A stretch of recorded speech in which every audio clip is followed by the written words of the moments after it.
प्रभु के पवित्र वचनों को सुनने से हमारे अंदर विश्वास जगता है। विश्वास जगने पर हम प्रभु के आदेश का पालन करते हैं। आदेश का पालन करते हैं तो हमारे जीवन में चमत्कार होते हैं। वास्तव में रिट्रीट सेंटर्स में, साधना केंद्रों में यही होता है।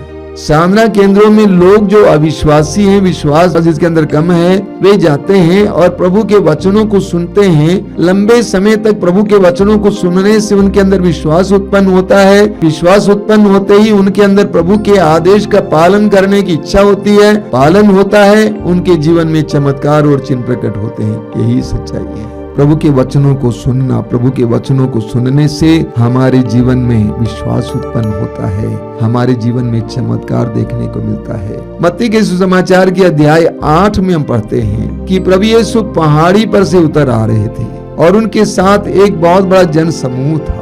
एक कोढ़ी यीशु के पास आता है, दंडवत करता है और कहता है कि आप चाहे तो मुझे शुद्ध कर सकते हैं। प्रभु ने कहा, मैं यही चाहता हूँ, शुद्ध हो जाओ। और उसी वक्त वो चंगा हुआ, शुद्ध। अब मेरा सवाल आपसे यह है कि प्रभु यीशु पहाड़ी पर से उतर आ रहे थे। पहाड़ी पर प्रभु यीशु क्या कर रहे थे? मत्ती अध्याय 5 में हम पढ़ते हैं कि प्रभु ने एक बहुत विशाल जनसमूह को देखा और वो पहाड़ी पर चढ़े और वचन सुनाने लगे। अध्याय 5 में वचन है, अध्याय 6 में प्रभु की शिक्षा है, अध्याय 7 में प्रभु की शिक्षा है और 8 में हम देखते हैं कि प्रभु यीशु उतर आते हैं। उस कोढ़ी को यह सौभाग्य नहीं था कि लोगों के बीच में बैठकर वो वचन सुने, क्योंकि वो कोढ़ी था, समाज से अलग रहता था।